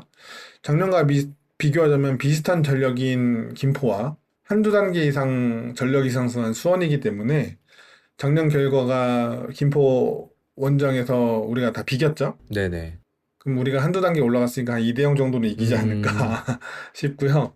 뭐 경기력이나 순수한 수준을 생각해도 건너스님 말씀처럼 당연히 이겨야 되는 경기라고 봅니다. 이게 매번 얘기해서 좀 이 선수한테 미안한데, 작년에는 김포가 뮬리치를 상대했다면 올해는 일류첸코 상대해야 그렇죠. 됩니다. 예, 이게 좀 큰 차이를 만들 수 있지 않을까, 그 공간을 만들어내지 않을까, 이런 기대를 좀 해보고요. 우리가 조심해야 될 김포의 선수들을 한번 살펴볼 텐데, 뭐 여전히 루이스 선수라고 봐야 될까요? 네, 결국에는 루이스인데요. 빌드업에서 어려움을 겪는 김포에서 혼자의 힘으로 득점을 만들어내는 선수가 그나마 루이스 선수이기 때문이에요. 그 김포가 올 시즌에 패스 개수가 총 3,767개, 경기 평균 약 313개를 기록하고 있는데요. 요 패스 수치를 포함해서 모든 패스 수치가 다 하위권이에요. 근데 총 키패스만 총 79개, 경기 평균 6.83개로 리그 5위입니다. 그리고 크로스는 결국 킥을 한 선수도 중요하지만 머리에 맞추는 것도 중요하잖아요. 크로스가 팀 기록인데 크로스가 총 62개, 경기 평균 5.17개로 리그 4위예요. 그러니까 이게 맞춰주는 선수가 있다라는 거죠. 어떻게 보면. 네. 즉 패스로 만들어 가기보다는 측면으로 전달하고 그래서 선수가 달고 올라간 다음에 뭐 마지막 키패스를 찌르든 아니면은 직접 슈팅을 하든 이런 식으로 마무리 짓는 패턴을 작년과 똑같이, 제가 작년에도 이 얘기를 했었는데요. 똑같이 하고 있기 때문에 결국 여기서 가장 중요한 거는 슛을 만들어낼 수 있는 루이스 선수와 플라나 선수다. 루이스가 총 슈팅 39개, 경기당 3.25개로 리그에서 슈팅수 4위이고 유효 슈팅이 16개로 이것도 리그에서 4위예요. 상당히 높은 정확도를 가지고 있고 작년과 마찬가지로 좌측면에서 중앙으로 볼을 물고 들어오면서 슈팅을 만들어내는 플레이를 즐깁니다. 작년에 우리가 이 부분에서 굉장히 고전을 했죠. 맞아요. 잘했어요. 네. 뭐 선수 이름 딱히 말하지 않겠지만 어쨌든 좌측면에서 안으로 들어올 때 선수들이 굉장히 겹치면서 이 선수를 다 보내줬던 기억이 있는데, 어쨌든 올해는 최영준 선수를 위시한 미드필드에서의 블록으로 사전에 이 선수가 그런 플레이를 하지 못하도록 차단하는 게 좋지 않겠나. 저는 이런 생각을 합니다. 수원이 꼭 뭐랄까요. 상대 에이스가 부진했던 거에 혀를 곧잘 뚫어줬었기 때문에 반드시 혈 뚫어주는데 공헌하지 않았으면 좋겠다는 생각이 좀 드는 것 같네요. 네. 계속해서 건너스님 해주시죠. 네, 뭐 저도 똑같은데요. 뭐 루이스 선수를 조심해야 될 것 같고요. 국내 선수 중에서는 이제 강윤님께서 방금 살짝 언급을 해주셨는데 천지현 선수라고 있습니다. 그래서 이 선수의 킥이 상당히 날카롭고 좋기 때문에 만약에 이 선수가 나온다고 하면은 위험 지역에서의 프리킥은 되도록이면 내주지 않는 게 좋다. 그리고 이제 공을 중앙으로 몰고 왔을 때는 슈팅할 수 있는 공간을 최대한 주지 않는 것이 좋다. 네, 이렇게 봤습니다. 네. 이렇게 각자 김포에서 우리가 경계해야 될 선수들 이야기를 좀 해주셨고요. 김포전을 이겨야 하는 이유 명확합니다. 우선 서울 이랜드와 어떻게든 격차를 계속 벌려야 되는 상황이고요. 하필이면 또 이번 라운드에 인천과 전남, 지금 1위와 2위죠. 이번 라운드에서 맞대결합니다. 그래서 이번에 우리가 더욱 무너지면 안 되는 거고요. 지금 계속해서 뭐 인천, 그다음에 전남, 수원, 그다음에 서울 이랜드 똑같은, 그러니까 계속해서 결과가 지금 비슷하게 나오고 있잖아요. 이기면 또 이기고 이러다 보니까 지금 뭐랄까요, 따라는 잡고는 있는데 더 좁히지 못하고 밑에 팀과 더 벌리지 못하고 지금 계속 이렇거든요. 근데 이번 라운드는 1, 2팀이 또 붙다 보니까 우리에게 최고 좋은 시나리오는 좀 어떻다고 보시는 건지, 물론 우리가 이긴다는 가정하에 인천과 전남 어떤 결과 우리에게 더 좋을까요? 뭐 저는 인천이 이기지만 않는다면 뭐든지 다 좋을 것 같아요. 뭐든지 베스트다. 예. 무승부도 베스트다. 네. 뭐 우리가 이긴다는 가정하에 이제 말씀을 드리면 비기는 것도 좋고요. 아니면 전남이 이기는 것도 저는 나쁘지 않다고 생각을 하는데요. 이 전남이 이기면 전남과 인천의 승점 차가 3점이 되고 우리와는 이제 4점 차가 되거든요. 그쵸? 따라가는 팀 입장에서는 두 팀이 비겨서 우리가 2위로 올라가는 것이 좋겠지만 쫓기는 팀 입장에서는 승점 차가 3점이 되면 이 압박감이 저는 상당할 거라고 생각이 들어서요. 그래서 이제 시즌을 길게 봤을 때는 전남이 이기는 것이 낫지 않나 생각을 하고요. 이제 무엇보다 이런 예상을 하는 이제 전제 조건은 우리가 이제 큰 점수 차로 이긴다는 전제하이기 때문에 이번 경기에서도 무조건 2골 차 이상으로 이겨야 하지 않을까 생각합니다. 네, 다득점은 계속해서 중요성을 말씀드렸지만 서울 이랜드가 바짝 붙어 있기 때문에 다득점에서 계속 벌려놔야 되는 상황이 있을 수 있습니다. 그래서 그 부분 더 집중해서 봐야 될 것 같고요. 강윤님은 또 어떻게 예측해 보실 수 있을지요? 저도 같은 생각인데요. 그 전남과 인천의 1, 2위 대결에서는 저희가 어쨌든 다이렉트 승격을 노리는 팀이잖아요. 그렇기 위해서는 1위 팀이 내려오는 게 제일 중요하니까 전남이 우선 이기는 게 낫다. 시즌을 멀리 보기 위해서는. 그래서 저는 전남이 이기고 우리가 당연히 이기고 이랜드가 좀 발목을 잡혀주면 좋겠는데 화성, 네. 네, 화성 원정이라서 좀 뭐 화성이 이겨줄 거라는 기대는 좀 안 하긴 하지만 어쨌든 차두리 좀 직접 뛰면 안 되나? 네, 차두리 매직을 좀 네. 보여줘서 재밌게 했으면 좋겠네요. 직접 뛰든지. 네. 재밌게 이겨야 될 텐데요. 그러니까요. 그러니까. 재밌게 지기만 해가지고. 아니 이게 최악의 경우는 인천이 전남을 이기고 수원이 김포와 비기거나 지는 경우, 이런 경우는 사실상 그러면 뭐 1위를 해야 된다는 목표는 수정을 해야 되겠죠. 수정을 그렇죠. 네. 그렇기 때문에 김포전이 더 중요하지 않을까. 뭐 안 중요한 경기는 없겠지만 일단 최소한 저희가 삐끗하면 안 됩니다. 우리 수원이 삐끗하면 안 됩니다. 그래서 정말 잘 싸워야 될 것 같고요. 이렇게 말씀드렸듯이 너무나 중요한 경기고 필승조를 정말 선발로 내야 될 텐데 뭐 여러 가지 이슈들이 아직 있죠. 부상 선수들도 있고요.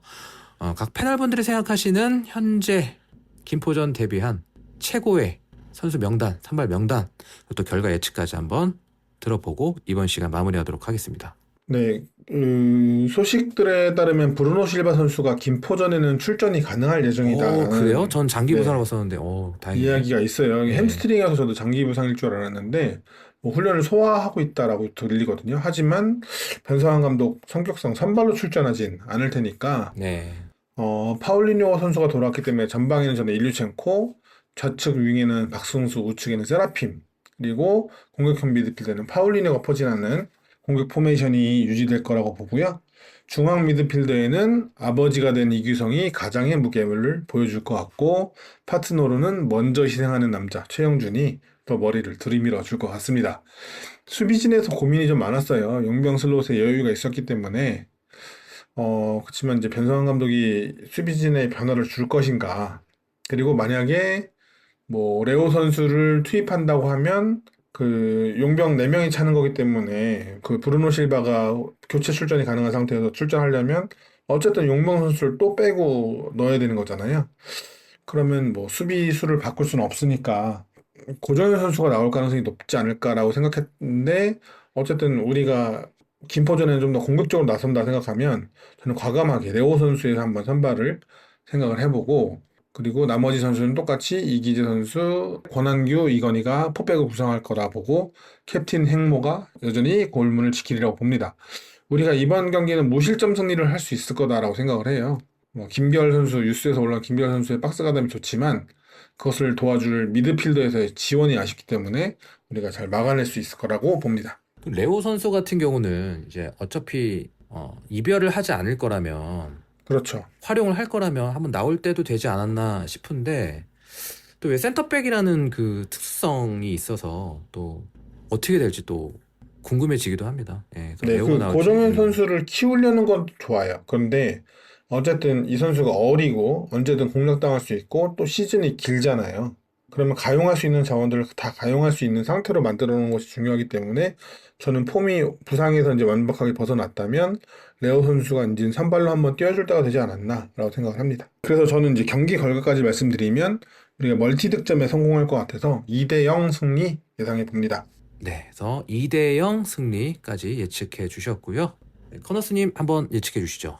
네, 뭐 스쿼드가 매 경기 크게 변하지가 않아가지고 사실 이제 뭐 스쿼드 예상하는 게 뭐 큰 의미가 있나 싶긴 하지만, 굳이 예상을 해보자면 골키퍼와 수비진은 지난 부산전과 동일할 것 같고요. 뭐 미드필더도 당연히 이규성, 최영준. 3선에서는 저도 브루노 실바의 선발 예상을 하긴 했지만, 어쨌든 변성환 감독이 이제 부상 복귀자들은 항상 후반전에 교체로 내기 때문에 동일하게 박승수, 파울리뇨, 세라핌, 그리고 최전방에는 일류첸코가 나올 것 같습니다. 그리고 스코어는 저는 2대0에서 하나 더 받아서 3대0 예상해 보겠습니다. 오, 과감하게. 네. 두 분 다 이번에는 무실점으로 예측을 해주셨네요. 네, 김포가 굉장히 지금 공격에서도 어렵고 수비에서도 어렵기 때문에 첫 골만 빨리 들어간다면 저는 무난하게 다득점 승리할 수 있을 것 같습니다. 네, 이렇게 3대0 예측해 주셨고요. 저는 왠지 그 김지현 선수 폼이 좋기 때문에 그 감독님 성향상 빼지 않을 것 같거든요. 그럴 가능성도 있을 것 같아요.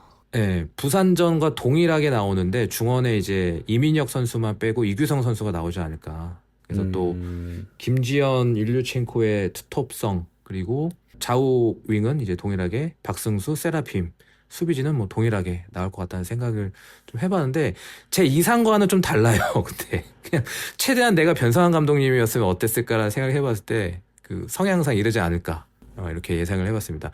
그럼 이상은 누군데요? 이상은 전 레오 선수 한번 나올 때, 왜냐면 이거 고정현 선수를 뭐 이렇게 좀 비판하고 그런 건 아니고요.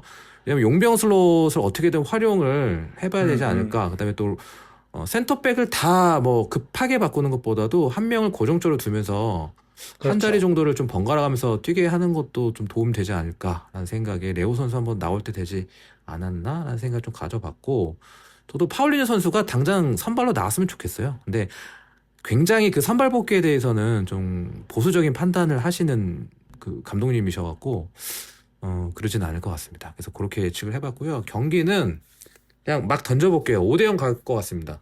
네? 김포 두들겨 팼으면 좋겠고요. 뭐 너무 막인 거 아닌가요? 하나 걸리더라고요. 가끔씩 아, 이렇게. 가끔씩. 지난번에 아무도 4대0 안 나온다 했는데 4대0인가 4대1 나왔잖아요. 그것도 강남전인가 그죠? 네, 아시겠지만 그냥 던져봤는데 얻어 걸렸고. 두들겨 팼으면 좋겠습니다. 예, 패주실 거라고 맞습니다. 믿고, 예, 그럴 것 같고요. 오늘도 늦은 시간인데 이렇게 함께 해주셨는데요. 뭐 패널분들 하실 말씀 있으세요? 마지막으로? 이제 날이 더워져가지고 문 닫고 컴퓨터를 하니까 이제 덥네요, 이제. 땀이 나려고 합니다. 그래서. 맞아요. 슬슬 에어컨 필터를 청소할 시기가 됐습니다. 네, 그래서 지금 뭐 남부지방에 혹시 계시는 분들은, 진짜 아마 찜통을 경험하고 있지 않을까 싶어서, 갑자기 이렇게 확 더워질 때 또 건강 조심해야 되거든요. 그래서 경기장 혹시 가실 때 과호흡 오지 않도록 다들 건강 조심했으면 좋겠습니다. 네, 또 건강까지 챙겨주시는 건너스님 멘트였고요. 네. 네, 더워지니까 수원이 시원한 승리로 더위를 좀 날려보냈으면 좋겠고요. 저는 이번 주에는 경기장을 갈 것 같습니다. 그래서 경기장에서 오랜만에 직관하면서 경기를 좀 분석해 볼 수 있어서 기대가 됩니다. 네, 좋습니다. 오늘 늦은 시간인데 너무나 고생 많으셨습니다. 사실 지난 팟캐스트 때 저 포함해서 저희 크루원분들이 지치신 티가 좀 많이 나더라고요. 또 미안한 마음이 좀 많이 들었었는데, 미안하면서도 제가 좀 타이트하게 몰아붙이지 않습니까, 여러분한테. 근데 그때는 또 뭐라 못하겠더라고요.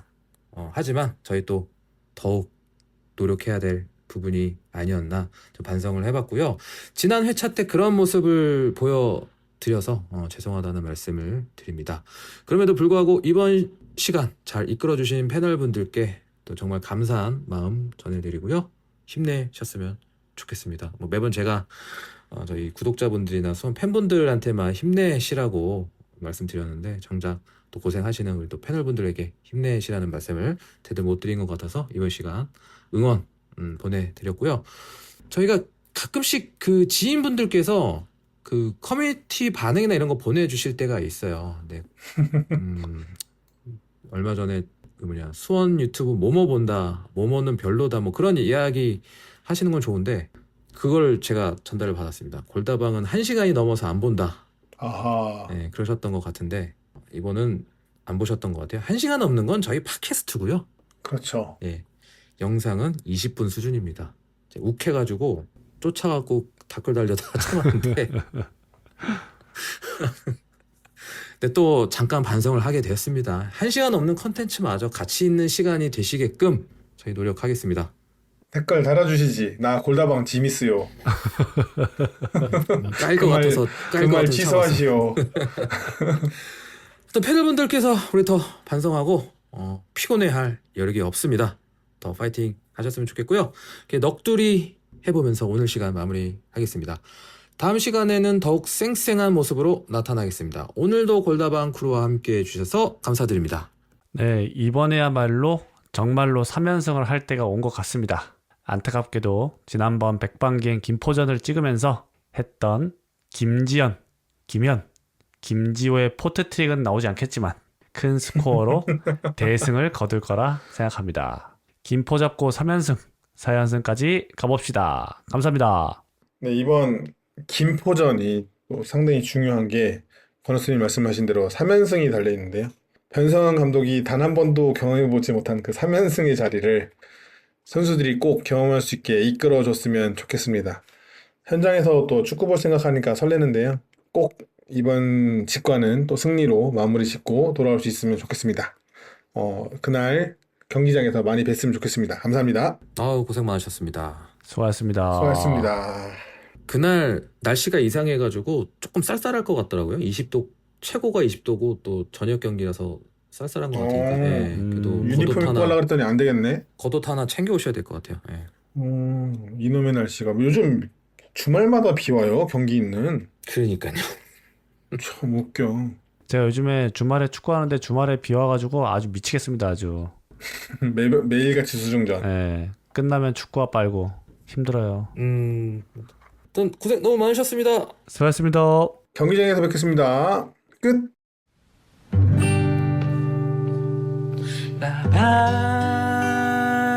나와 바다를 넘어 여행을 떠나자. 나의 마음의 완이를 또 한 번 더 하얗게 눈이 내리던 그날처럼 나의 마음의 소원을 또 한 번 더 저 하늘의 끝으로 날 데려가. 나반다와 저 바다를 넘어 여행을 떠나자. 나의 마음의 완이를 또 한 번 더 하얗게 눈이 내리던 그날처럼 나의 마음의 소원을 또 한 번 더 저 하늘의 끝으로 날 데려가. 라반다와 저 바다를 넘어 여행을 떠나자. 나의 마음의 완이를 또 한 번 더 하얗게 눈이 내리던 그날처럼 나의 마음의 소원을 또 한 번 더 저 하늘의 끝으로 날 데려가. 라반다와 저 바다를 넘어 여행을 떠나자. 나의 마음의 완이를 또 한 번 더 하얗게 눈이 내리던 그날처럼 나의 마음의 소원을 또 한 번 더 하늘의 끝으로 날 데려가.